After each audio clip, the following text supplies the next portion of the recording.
Rebel star Prabhas ప్రస్తుతం చేతినిండా సినిమాలతో ఫుల్ బిజీగా ఉన్నారు. కల్కి, Rajasaab, Salaar 2, Spirit, Kannappa guest role ఇలా భారీ పాన్ ఇండియా ప్రాజెక్ట్స్ లో నటిస్తూ వస్తున్నారు.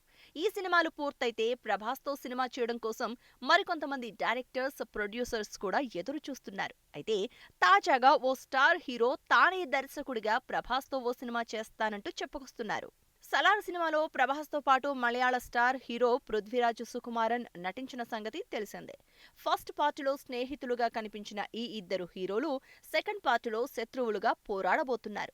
దీంతో సెకండ్ పార్ట్ పై ఆడియన్స్ లో భారీ అంచనాలు నెలకొన్నాయి. పృథ్వీరాజ్ సుకుమారన్ ప్రస్తుతం తన కొత్త సినిమా ఆడు జీవితం ప్రమోషన్స్ లో ఉన్నారు. ఇక ఈ ప్రమోషన్స్ లోనే పృథ్వీరాజ్ తెలుగు మీడియాకి కూడా పలు ఇంటర్వ్యూలు ఇస్తూ వస్తున్నారు. ఈ క్రమంలోనే ప్రభాస్ ని డైరెక్ట్ చేయడం, సలార్ 2లో ప్రభాస్ డైలాగ్స్ గురించి ఆసక్తికర కామెంట్స్ చేశారు. సలార్ మొదటి భాగంలో ప్రభాస్ చాలా తక్కువ డైలాగ్స్ చెప్పారు.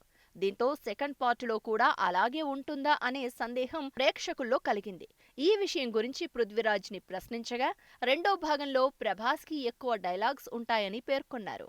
కాగా పృథ్వీరాజ్ మంచి యాక్టర్ మాత్రమే కాదు, దర్శకుడు అని కూడా తెలిసిన విషయమే. లూసిఫర్, బ్రో డాడీ వంటి హిట్ సినిమాలను రూపొందించారు. తెలుగులో డైరెక్ట్ చేసే అవకాశం వస్తే ఎవరితో చేస్తారు అని ప్రశ్నించగా ప్రభాస్ తన మొదటి ఆప్షన్ అని, దర్శకుడిగా ప్రభాస్తో సినిమా చేస్తానంటూ చెప్పుకొచ్చారు. అలాగే నటుడిగా కూడా తెలుగులో అవకాశాలు వస్తే తప్పకుండా చేస్తానంటూ చెప్పుకొచ్చారు.